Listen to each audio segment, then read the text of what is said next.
उत्तर प्रदेश में योगी सरकार के 6 साल पूरे। बीजेपी की योगी सरकार के 2200 दिन पूरे हो चुके हैं। योगी सरकार ने हजारों काम किए हैं इन 2200 दिनों के नाम। जनता ने विश्वास जताया, दोबारा सत्ता में बैठाया। योगी सरकार ने रचे इतिहास, पहुंची सीधे जनता के पास। संकल्प पत्र के 130 वायदों में 110 को बजट में दी जगह।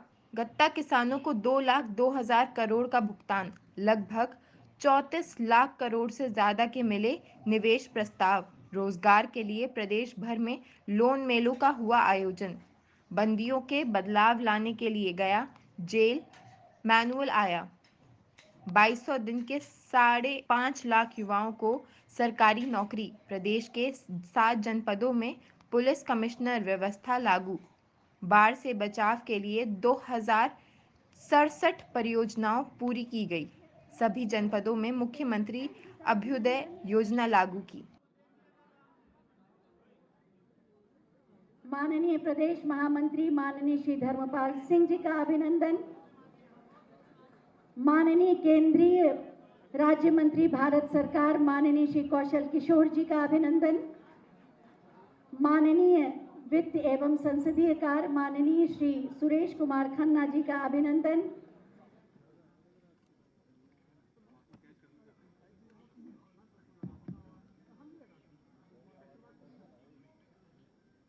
मित्रों, में आप सभी का आज के इस संवाद कार्यक्रम में हृदय से स्वागत करता हूं। हमारी सरकार को आज अपने दूसरे कार्यकाल का 1 वर्ष पूरा होने के उपलक्ष्य में मैं सबसे पहले आदरणीय प्रधानमंत्री जी के प्रति, जिनकी प्रेरणा और मार्गदर्शन हम सबका संबल है,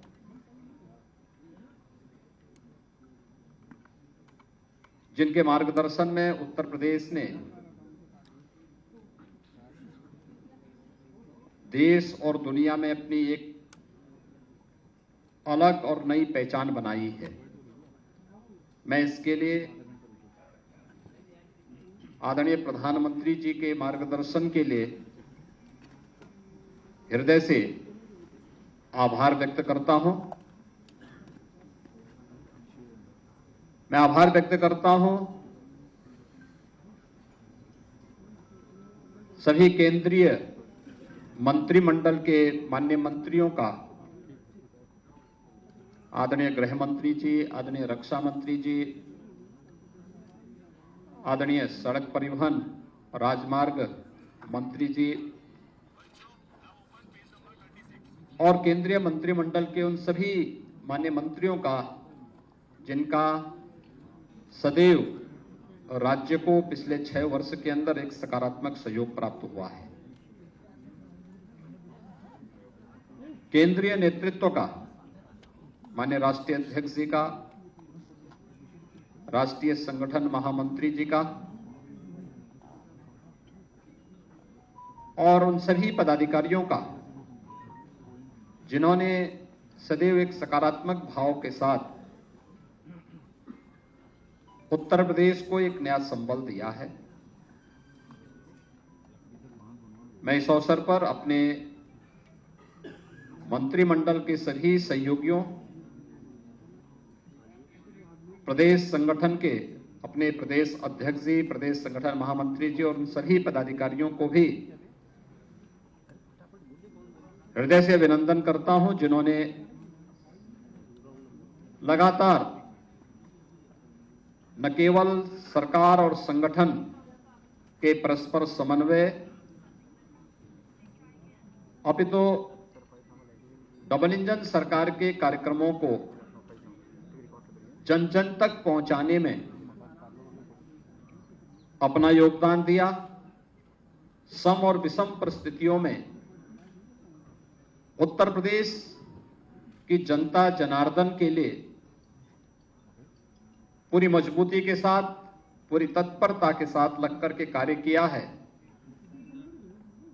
उन सबको मैं इस अवसर पर हृदय से बधाई देता हूं। मित्रों, मैं इस अवसर पर आप सबका विशेष रूप से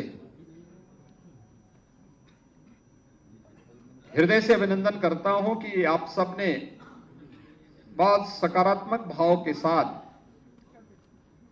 प्रदेश के अंदर हुए कार्यों को देश और दुनिया के सामने पहुंचाने का कार्य किया है। 6 वर्ष पहले उत्तर प्रदेश कहां था और इन 6 वर्षों के अंदर जो परिवर्तन हुआ है वह परिवर्तन एक नए उत्तर प्रदेश की गाथा को सबके सामने भी रखता है। और मुझे बताते हुए प्रसन्नता है कि ये 6 वर्ष उत्तर प्रदेश के लिए अत्यंत महत्वपूर्ण रहे हैं। फुल मेजॉरिटी की सरकार और सरकार की स्थिरता का मतलब क्या होता है? यह भारतीय जनता पार्टी की सरकार ने उत्तर प्रदेश के अंदर परस्पर समन्वय और संवाद के माध्यम से उसे प्राप्त किया है। पिछले 6 वर्षों के अंदर हमारी सरकार ने आदरणीय प्रधानमंत्री जी के मार्गदर्शन और प्रेरणा से उत्तर प्रदेश के समग्र विकास की अपनी एक कार्य योजना जो बनाई थी, पूरी ईमानदारी के साथ उसे लागू करने के लिए हर स्तर पर प्रयास किया।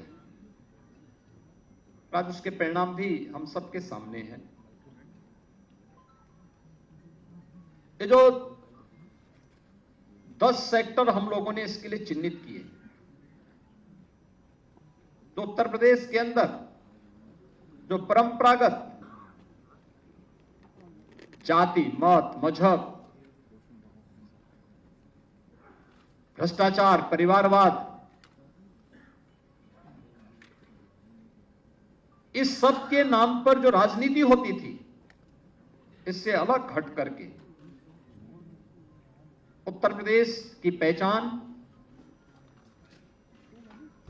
उत्तर प्रदेश के अनुरूप असीम संभावनाओं वाले प्रदेश के रूप में उत्तर प्रदेश की पहचान हो, उस रूप में उसे आगे बढ़ाने के लिए जो 10 सेक्टर चिन्हित हुए, उस पर हमारी पूरी टीम ने काम किया। ये 6 वर्ष में से मित्रों 3 वर्ष तो वैश्विक महामारी कोरोना से लड़ते हुए, जूझते हुए व्यतीत हुए, और उसी में हम लोगों ने राह भी निकाली। मुझे बताते हुए प्रसन्नता है कि उत्तर प्रदेश ने इस दौरान अनेक उपलब्धियां हासिल की। जो उत्तर प्रदेश जिसके बारे में कहा जाता था कि उत्तर प्रदेश में विकास नहीं हो सकता, विकास की कोई सोच नहीं है, आज वह आदरणीय प्रधानमंत्री जी की सभी फ्लैगशिप स्कीम में देश के अंदर नंबर 1 की दौड़ में है, नंबर 1 की यात्रा को आगे बढ़ा रहा है। ये वही उत्तर प्रदेश है जिसके बारे में लोगों की धारणा थी कि नहीं, वहां तो परिवारवाद है, वहां भ्रष्टाचार है, वहां हर दूसरे तीसरे दिन एक दंगा होता है। 6 वर्ष के अंदर उत्तर प्रदेश दंगा मुक्त हुआ। 6 वर्ष में उत्तर प्रदेश ने अपने इंफ्रास्ट्रक्चर को बेहतर किया है। देश के सबसे अच्छे इंफ्रास्ट्रक्चर वाले राज्यों में उत्तर प्रदेश की गिनती हो रही है।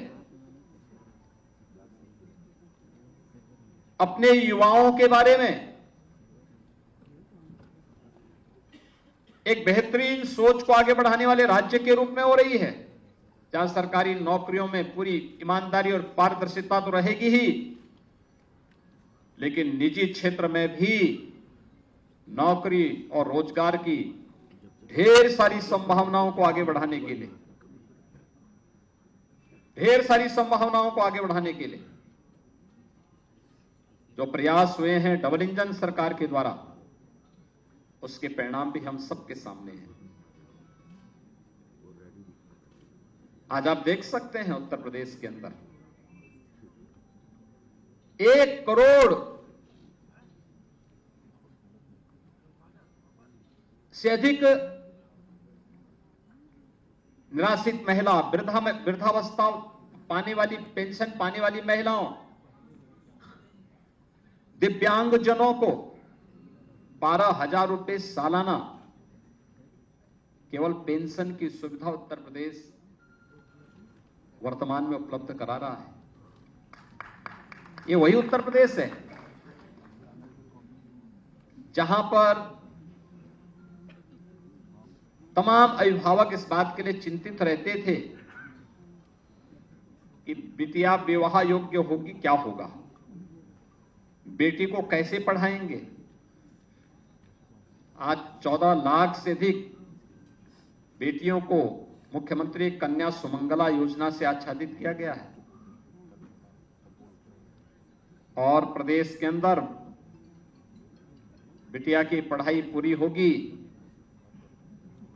तो मुख्यमंत्री सामूहिक विवाह योजना भी उस बेटी की शादी के लिए शासन के सहयोग से इस कार्यक्रम को आगे बढ़ाने का कार्य करेंगे। 2.25 लाख से अधिक बेटियों की शादी ब्याह से संपन्न हो गया। लगातार इस पे कार्य चल रहे हैं। देश के अंदर सबसे अधिक सिटी में यूपी के अंदर मेट्रो चल रही, 5 सिटी में चल रही है। 6ठी सिटी हमारी आगरा में कार्य चल रहा है, जिसे हमारा प्रयास है कि नवंबर-दिसंबर 2023 तक आगरा की मेट्रो के फर्स्ट फेज के कार्य को हम संपन्न करके उसे राष्ट्र को समर्पित करें। रैपिड रेल देश के अंदर पहला स्टेट है जहां पर राष्ट्रीय राजधानी से रैपिड रेल को जोड़ने की कार्रवाई हो रही है और वह लगभग पूरी हो चुकी है। अगले महीने तक आदरणीय प्रधानमंत्री जी के कर कमलों से उसे राष्ट्र को समर्पित करने का कार्य भी होगा। रैपिड रेल, आधुनिक पब्लिक ट्रांसपोर्ट की बेहतरीन सुविधा, यही उत्तर प्रदेश। एयर कनेक्टिविटी, जब 17 में हम लोग आए थे तो 2 एयरपोर्ट हमारी पूरी तरह क्रियाशील थे, तो दो आंशिक थे। लखनऊ और वाराणसी ये क्रियाशील एयरपोर्ट थे, लेकिन गोरखपुर और आगरा आंशिक थे। आज हमारे पास 9 एयरपोर्ट पूरी तरह क्रियाशील हैं। 12 एयरपोर्ट पे हम वर्तमान में कार्य कर रहे हैं। इनमें से 5 को एयरपोर्ट अथॉरिटी ने एयर कनेक्टिविटी के साथ जोड़ने के साथ हमारे साथ एमओयू किया और अपनी सहमति भी दे दी है। अगले 1-2 महीने के अंदर हम वहां पे एयर कनेक्टिविटी के साथ उसे जोड़ देंगे। अगले 2 वर्ष के अंदर उत्तर प्रदेश 5 इंटरनेशनल एयरपोर्ट का पहला राज्य होगा देश के अंदर, जिनमें 3 वर्तमान में क्रियाशील है, 2 पे कार्य चल रहा है। अयोध्या और जेवर में इंटरनेशनल एयरपोर्ट पर वर्तमान में कार्य चल रहा है, जो हम 23 के अंत तक दोनों एयरपोर्ट को क्रियाशील कर देंगे। देश का पहला वाटरवे नंबर 1 ये यूपी के अंदर हल्दिया से वाराणसी के बीच में जुड़ चुका है। आदरणीय प्रधानमंत्री जी ने 13 जनवरी को दुनिया के सबसे लंबे रिवर क्रूज का उद्घाटन वाराणसी से डिब्रूगढ़ के लिए किया था। यानी पूर्वी बंदरगाह से जो उत्तर प्रदेश को हमेशा इस बात का रहता था, मलाल रहता था कि हमारे पास किसी भी बंदरगाह से जुड़ने के लिए कोई माध्यम नहीं है। हमने अपनी पतित पावन नदियों को उसको माध्यम बनाया है और आज हम लोग पूर्वी बंदरगाह से सीधे सीधे जुड़ सकते हैं और पूर्वी बंदरगाह के साथ जुड़ते हुए आज वाराणसी से हल्दिया के बीच में वाटरवे प्रारंभ हो चुका है। प्रदेश सरकार इस दिशा में और अन्य क्षेत्रों में, अन्य सेक्टर को भी तलाश रही है, जहां पर कार्गो की बेहतरीन फैसिलिटी हम जिसके माध्यम से दे सके।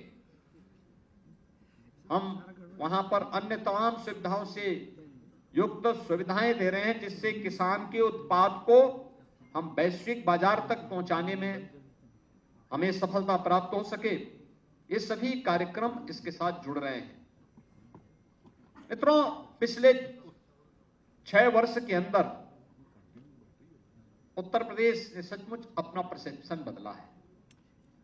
आज उत्तर प्रदेश के बारे में कोई नेगेटिव टिप्पणी नहीं करता, नकारात्मक नहीं सोचता। आज उत्तर प्रदेश का नाम सुनते ही लोगों के चेहरे पर एक नई चमक आती है, बाहर के लोगों के मन में एक चमक आती है। और नहीं तो 6 वर्ष पहले तक उत्तर प्रदेश का नाम सुनने पर लोग बड़ी संदेह और की दृष्टि से देखते थे। ये जो परसेप्शन चेंज हुआ है, मैं मानता हूं ये हमारी सरकार की, डबल इंजन सरकार की सबसे बड़ी उपलब्धियों में से एक है। हमारे नौजवानों के सामने पहचान का संकट आज के दिन पे नहीं है। हमारे नौजवानों के सामने किसी भी प्रकार का कोई अपनी पहचान को छुपाने का आज उनके सामने किसी प्रकार का कोई संकट नहीं आ सकता। आज वे जहां भी जाएंगे लोग बड़े सम्मान के साथ उन्हें उनकी योग्यता और उनकी क्षमता के अनुरूप उत्तर प्रदेश अपने अपने राज्यों में, अपने अपने देशों में कार्य देने को तैयार है। लेकिन उत्तर प्रदेश स्वयं ही तैयार हो चुका है। हमारी सरकार ने जब अपने दूसरा कार्यकाल प्रारंभ किया तो हमने फिर से अपनी उसी स्पीड को, डबल इंजन की सरकार है तो डबल और ट्रिपल स्पीड के साथ अपने कार्यक्रम को आगे बढ़ाने का कार्य भी किया। याद करिए, जब कार्यक्रम की शुरुआत ही हम लोगों ने आदरणीय प्रधानमंत्री जी के द्वारा 80,000 करोड़ रुपए की परियोजनाओं के ग्राउंड ब्रेकिंग के कार्यक्रम के साथ इस अभियान को शुरुआत किया था। ग्राउंड ब्रेकिंग का मतलब इतने 1000 करोड़ रुपए की परियोजनाओं के शिलान्यास का कार्यक्रम, औद्योगिक विकास से जुड़ी हुई परियोजनाओं का। अब तक हमारी सरकार के इस कालखंड में, 6 वर्ष के कालखंड में 5 लाख करोड़ रुपए से अधिक की निजी क्षेत्र की औद्योगिक परियोजनाओं का न केवल शिलान्यास हुआ बल्कि बहुत सारी इकाइयां तो इसमें अपना प्रोडक्शन भी शुरू कर दी। लाखों नौजवानों को इससे नौकरी मिली। और ग्लोबल इन्वेस्टर समिट, ये तो सबके सामने है। 35 लाख करोड़ रुपए की परियोजनाओं का लाभ उत्तर प्रदेश को प्राप्त हो, ये तो लोगों के लिए कौतूहल और आश्चर्य है। हर व्यक्ति ने सोचा उत्तर प्रदेश में 35 लाख करोड़ रुपए के प्रस्ताव आ जाएं। यह भी हुआ है और आप तो सब उसके साक्षी रहे हैं। कैसे 25 सेक्टोरियल पॉलिसीज बना करके अलग अलग सेक्टर में, पहले चरण में आपने देखा होगा कैसे उत्तर प्रदेश ने इस यात्रा को आगे बढ़ाया था। चाहे वह उत्तर प्रदेश के अंदर स्वच्छ भारत मिशन के अंतर्गत शौचालय बनाने के कार्य रहे हों। पहले 2.5 वर्ष में मात्र 25 लाख शौचालय बने थे और अगले 1.5 वर्ष के अंदर 17 से लेकर के 18-19 के बीच में मात्र 1.5 वर्ष का कार्यकाल हमें मिला था। जब इसे अक्टूबर 2018 के अंदर इस कार्यक्रम को पूरा करना था, तब हमने 2 करोड़ 61 लाख शौचालयों का निर्माण किया था। पहले 12 से 17 के बीच में प्रधानमंत्री आवासीय योजना, अगर शहरी क्षेत्र में, ग्रामीण क्षेत्र में तो खैर कोई कार्य यहां पे लागू नहीं किया गया था, लेकिन अगर मैं शहरी क्षेत्र की बात करूं तो 18,000 सैंक्शन हुए थे, कोई बना नहीं था। और वर्तमान में ग्रामीण और शहरी में प्रधानमंत्री आवास योजना की मैं बात करूं तो पिछले 6 वर्ष के अंदर 52,77,000 आवास तो केवल ग्रामीण क्षेत्र और शहरी क्षेत्र में हमने स्वीकृत किए हैं। इसके अलावा 1 लाख से ऊपर आवास मुख्यमंत्री आवास योजना में भी उन गरीबों को उपलब्ध करवाए गए हैं जिनमें मुसहर है, बनटांगिया है, थारू है, कोल है, सहरिया है। इन सभी जातियों से जुड़े हुए लोग हैं जिनकी वाइस कम थी, जिन तक शासन की योजनाएं आजादी के 70 वर्षों तक नहीं पहुंच पाई थी, उन तक पहुंचाने का काम भी सफलतापूर्वक किया गया। विद्युत आपूर्ति की वीआईपी कल्चर की व्यवस्था को समाप्त किया गया और प्रदेश के सभी 75 जनपदों में ग्रामीण और शहरी क्षेत्र में समान रूप से विद्युत की आपूर्ति भी की गई। ये आपने देखा होगा, अर्थव्यवस्था में उत्तर प्रदेश जो छठे स्थान पर था, आज मित्रों मुझे बताते हुए प्रसन्नता है, ईज ऑफ डूइंग बिजनेस में उत्तर प्रदेश आज नंबर 2 स्थान पर भी है और देश के अंदर अचीवर स्टेट के रूप में अपना स्थान भी बनाया हुआ है। बजट के आकार को हमने दोगुने से अधिक बढ़ाने में सफलता प्राप्त की, तो उत्तर प्रदेश के अंदर प्रति व्यक्ति आय जो नेशनल एवरेज की 1/3 थी 2017 में, आज उसको हम उत्तर प्रदेश के अंदर उत्तर प्रदेश की प्रति व्यक्ति आय को डबल करने में हमें सफलता प्राप्त हुई है। प्रदेश के अंदर हमने जो पहले निराश्रित महिला पेंशन 17 लाख महिलाओं को प्राप्त होता था और वह भी केवल 500 रुपया, आज मित्रों उसे बढ़ा करके 31 लाख निराश्रित महिलाओं को आज इस सुविधा का लाभ प्राप्त हो रहा है और पेंशन की राशि को भी डबल किया गया है। वृद्धावस्था पेंशन जो पहले 37 लाख इसके लाभार्थी थे और उन्हें 500 रुपये मासिक की सुविधा प्राप्त होती थी, आज 56 लाख महिलाओं को इस सुविधा का लाभ दिया जा रहा है और डबल हमने पेंशन की सुविधा भी डबल की है। बेरोजगारी की दर उत्तर प्रदेश के अंदर 2016 में जो 18% थी, आज वो घट करके लगभग 3 और 4 के बीच में है। ये चीजें दिखाती हैं उत्तर प्रदेश के अंदर रोजगार की संभावनाएं बढ़ी हैं और हर एक सेक्टर में उत्तर प्रदेश आगे बढ़ा है। उत्तर प्रदेश के अंदर अगर आप देखेंगे 7 से लेके 17 के बीच 10 वर्षों में जितना गन्ना मूल्य का भुगतान हुआ, हम लोगों ने 6 वर्ष में उससे डबल गन्ना मूल्य का भुगतान किया है। और मुझे बताते हुए प्रसन्नता है कि हमारी सरकार अब तक 2,02,000 करोड़ रुपए से अधिक का गन्ना मूल्य का भुगतान कर चुकी है। अगर धान और गेहूं के क्रय में ही देखें, 17 के पहले कोई प्रोक्योरमेंट की पॉलिसी नहीं थी, दलाल और एजेंट के माध्यम से ये सब खरीदे जाते थे। हमारी सरकार ने मीडिएटर की व्यवस्था समाप्त की। अगर धान क्रय का आप देखेंगे तो इससे पहले 12 से 17 के बीच में मात्र 123 लाख मीट्रिक टन धान का क्रय बिचौलियों के माध्यम से हुआ था, जिसमें से मात्र 17,190 करोड़ रुपए किसान के पास गए, किसान को दिए गए थे, यानी बिचौलियों को उपलब्ध कराए गए थे, उनके माध्यम से किसान के पास गए होंगे, यानी सही दाम किसान को नहीं मिले। लेकिन 17 से लेकर अब तक अगर आप देखेंगे तो 344 यानी 345 लाख मीट्रिक टन धान का क्रय हुआ और जिसमें लगभग 64,000 करोड़ रुपए का भुगतान सीधे सीधे अन्नदाता किसानों के खाते में गया। डीबीटी के माध्यम से इस धनराशि को उपलब्ध करवाने का कार्य हुआ। ऐसे ही गेहूं के मामले में आप देखेंगे कि 12 से 17 के बीच कुल 94 लाख मीट्रिक टन गेहूं का क्रय हुआ, वह भी बिचौलियों के माध्यम से, और 12,800 करोड़ रुपए का भुगतान 12 से 17 के बीच में बिचौलियों को हुआ, फिर बिचौलियों ने किसान तक पहुंचाया होगा। लेकिन 17 से लेकर के 23 के बीच में हम लोगों ने अब तक 219 लाख मीट्रिक टन गेहूं का खरीद किया, 40,159 करोड़ रुपए का भुगतान डीबीटी के माध्यम से अन्नदाता किसान के खाते में किया है। किसान यानी किसी भी सेक्टर में आज उत्तर प्रदेश इथेनॉल उत्पादन का देश का नंबर 1 राज्य है। देश के अंदर 118 करोड़ लीटर इथेनॉल का उत्पादन उत्तर प्रदेश आज कर रहा है और 1 डिस्ट्रिक्ट 1 मेडिकल कॉलेज की तरफ हम बढ़ चुके हैं। आज मुझे बताते हुए प्रसन्नता है, उत्तर प्रदेश के सभी 75 जनपदों में मेडिकल कॉलेज का निर्माण या तो हो चुका है या निर्माणाधीन है या फिर 3-4 जिले जो बचे हैं इन जनपदों में भी वो प्रक्रिया को हम लगभग फाइनल रूप दे चुके हैं। बहुत शीघ्र उत्तर प्रदेश के सभी 75 जनपदों में एक मेडिकल कॉलेज जरूर होगा। हर कमिश्नरी स्तर पर एक विश्वविद्यालय।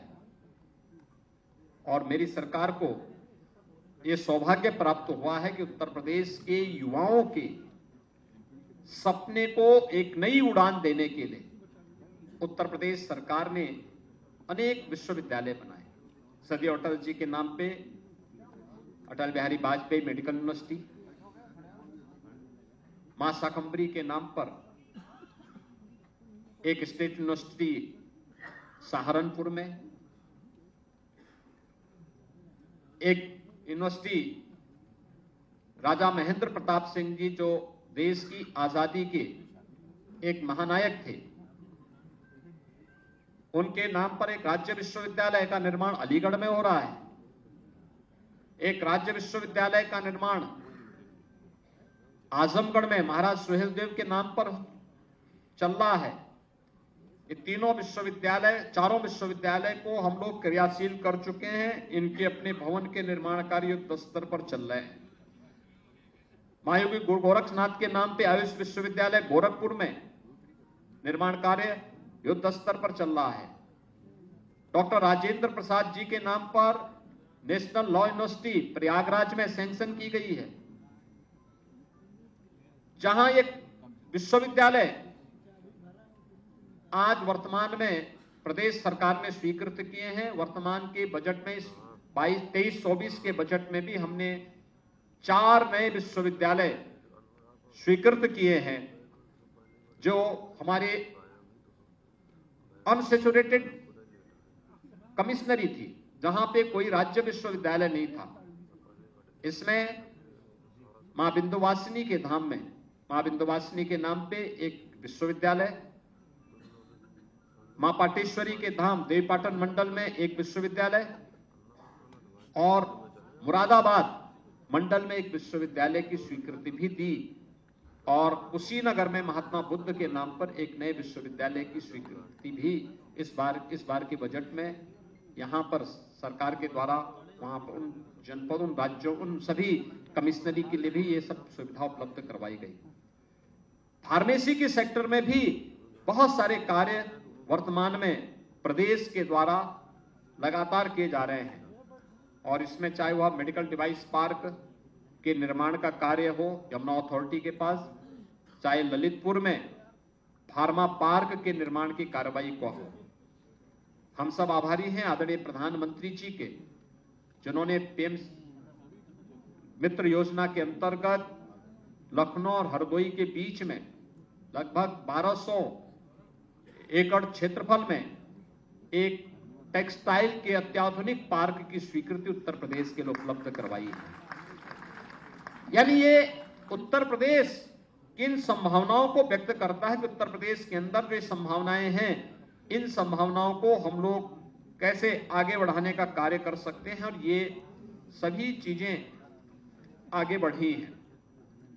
इसलिए मित्रों, एक तरफ जहां उत्तर प्रदेश आज हर एक सेक्टर में अपने कार्यक्रम को आगे बढ़ाने में सफल हुआ है, वहीं उत्तर प्रदेश आज न्यू एज हाईटेक मैन्युफैक्चरिंग का भी देश का एक नंबर 1 राज्य के रूप में उभरा है। अभी बहुत सारे लोगों को इसकी जानकारी नहीं कि देश में सबसे अधिक स्मार्टफोन का उत्पादन वर्तमान में उत्तर प्रदेश के अंदर हो रहा है। देश का सबसे बड़ा रोबोटिक प्लांट उत्तर प्रदेश के अंदर स्थापित हो रहा है। देश का सबसे बड़ा डाटा सेंटर का बेस उत्तर प्रदेश बनने जा रहा है। और देश में सबसे अधिक इलेक्ट्रिक व्हीकल के रजिस्ट्रेशन वाला प्रदेश भी उत्तर प्रदेश ही है। मित्रों, ये चीजें दिखाती हैं कि उत्तर प्रदेश असीम संभावनाओं वाला प्रदेश है। और ये असीम संभावनाएं तब बनती हैं जब डबल इंजन की सरकार हो, जनता के साथ बेहतर संवाद हो, और टीम वर्क जब कहीं पर जब कार्य होती है, शासन की कार्य पद्धति में केवल ईमानदारी हो बल्कि उसमें उतनी ही पारदर्शिता भी हो, तो उसके परिणाम भी हम सबके सामने आते हैं। सरकार की उपलब्धियों से संबंधित ये पुस्तिका आप लोगों को उपलब्ध करवाई गई है, करवाई जा रही होगी। इसमें ये पुस्तिका एक जो यहाँ विमोचित हुई है अभी मंच के द्वारा, ये उत्तर प्रदेश की उपलब्धियों से संबंधित है। उत्तर प्रदेश में क्या क्या चीजें पिछले 6 वर्ष या 1 वर्ष के अंदर हुई हैं, उससे जुड़ी हुई है। आज इस अवसर पर उत्तर प्रदेश के सभी 403 विधानसभा क्षेत्रों में हमारे प्रभारी मंत्रीगण उन जनपदों में जाकर के इन पुस्तिकाओं का विमोचन कर रहे हैं। जहां पे प्रभारी मंत्री नहीं जा पा रहे हैं या उनके कार्यक्रम किसी एक जिले में है, तो शेष जनपदों में हमारे संगठन के पदाधिकारी, माननीय सांसद, माननीय विधायकगण इस कार्यक्रम को आयोजित कर रहे हैं। इस पुस्तिका में सभी 403 विधानसभाओं से जुड़ी हुई योजनाओं का भी उल्लेख किया गया है। जो अलग अलग विधानसभा क्षेत्रों में ये पुस्तिकाएं वितरित हो रही हैं, ये उसका भी उल्लेख वहां पर किया गया है। ये दिखाती है सरकार पूरी ईमानदारी के साथ कार्य कर रही है, पूरी प्रतिबद्धता के साथ कार्य कर रही है। जनता को जनार्दन मान करके उनकी हर प्रकार की सेवा के लिए पूरे समर्पित भाव के साथ सरकार ने ईमानदारी के साथ इन कार्यक्रमों को आगे बढ़ाया है। और आज इन सभी बातों को मैं बहुत सारे डाटा आपको उपलब्ध नहीं करा रहा हूं, क्योंकि पुस्तकों में उसका उल्लेख ऑलरेडी किया गया है, आप उसको वहां से भी देख लेंगे। ये सभी चीजें थी। मैं इस अवसर पर खास तौर पर आप सबको हृदय से आपका मैं अभिनंदन करूंगा कि पिछले 6 वर्ष के अंदर सरकार के कार्यक्रमों को बेहतरीन तरीके से न केवल आम जनमानस तक बल्कि देश और दुनिया तक पहुंचाने के लिए हमारे मीडिया के मित्रों ने बहुत सकारात्मक योगदान दिया है और उसके परिणाम भी आज देखने को मिलेंगे। उत्तर प्रदेश के परसेप्शन को बदला है इस चीज ने। दूसरा, टीम वर्क कैसे परिणाम देता है। ये मंत्रिमंडल के द्वारा एक साथ किए गए प्रयास, जनप्रतिनिधियों के द्वारा उसे जनता तक पहुंचाना, संगठन के पदाधिकारियों के द्वारा एक एक परिवार तक पहुंचाने के लिए योगदान देना, और प्रशासनिक टीम ने शासन के कार्यक्रमों को जमीनी धरातल तक पहुंचाने के लिए जिस प्रतिबद्धता के साथ कार्य किया है, ये सभी टीम एक साथ मिलकर के जब कार्य की है तो परिणाम दिखे हैं। उत्तर प्रदेश का परसेप्शन बदला है। उत्तर प्रदेश आज हर एक सेक्टर में आज अग्रणी राज्यों के रूप में आगे बढ़ता हुआ दिखाई दिया है। मैं इस अवसर पर एक बार फिर से आदरणीय प्रधानमंत्री जी के प्रति आभार व्यक्त करते हुए मंत्रिमंडल के अपने सभी सहयोगियों, सभी जनप्रतिनिधियों का अभिनंदन करता हूं। उत्तर प्रदेश की 25 करोड़ जनता को उत्तर प्रदेश के अंदर भारतीय जनता पार्टी को जनादेश देने के लिए मैं उनका हृदय से आभार व्यक्त करते हुए उन्हें 6 वर्ष के इस कार्यकाल की हृदय से बधाई भी देता हूं और इस बात के लिए उन्हें आश्वस्त करता हूं कि सरकार उत्तर प्रदेश की पहचान को, जिस भी सेक्टर की पहचान हो, वह टूरिज्म का हो, उत्तर प्रदेश की विरासत का हो, उत्तर प्रदेश की सांस्कृतिक पहचान का हो या उत्तर प्रदेश के इंफ्रास्ट्रक्चर का हो, इन सभी सेक्टर्स में उत्तर प्रदेश एक नई आभा के साथ आगे बढ़ने का कार्य करेगा। मैं आज के इस अवसर पर इस बात को अवश्य कहूंगा कि ये जो पहचान हम लोगों ने पिछले कुछ समय से की है और उस पर आप बहुत अच्छे ढंग से देख सकते हैं कि उत्तर प्रदेश के अंदर हमारी जीरो टॉलरेंस की जो नीति रही है उसने कुछ चीजें तो तय की, खास तौर पर कि उत्तर प्रदेश उपद्रवियों के लिए नहीं, उत्सवों के प्रदेश के रूप में माना जाएगा। उत्तर प्रदेश माफियाज के लिए नहीं, महोत्सव के लिए माना जाएगा। उत्तर प्रदेश गुंडा राज, माफिया राज और जंगल राज जैसे शब्द अब अतीत के शब्द बन जाएंगे। उत्तर प्रदेश विकास की नई बुलंदियों को छुएगा और उस यात्रा के लिए मैं अपनी पूरी टीम का एक बार फिर आह्वान करूंगा और उत्तर प्रदेश की जनता जनार्दन से मैं की से भी मैं अपील करूंगा कि उनका जो आशीर्वाद सरकार को प्राप्त हुआ है, डबल इंजन सरकार को प्राप्त हुआ है, इस सरकार पूरी ईमानदारी के साथ उनकी अपेक्षा पर खड़ा उतर करके न केवल केंद्र और राज्य शासन की योजनाओं का लाभ उन्हें भरपूर देगा, बल्कि जहां भी आवश्यकता पड़ेगी उनके हितों के संरक्षण के लिए सरकार बड़े से बड़े कदम उठाने में कोई संकोच नहीं करेगी। मैं एक बार फिर से पूरी टीम का हृदय से अभिनंदन करता हूं। जनप्रतिनिधियों, संगठन के पदाधिकारियों और प्रशासनिक टीम के द्वारा जिस प्रतिबद्धता के साथ इन कार्यक्रमों को आगे बढ़ाया जा रहा है, इसके लिए उन्हें हृदय से धन्यवाद देते हुए एक बार फिर से आप सभी का मैं इस अवसर पर अभिनंदन करता हूं। आप सबको मैं धन्यवाद देता हूं। जय हिंद।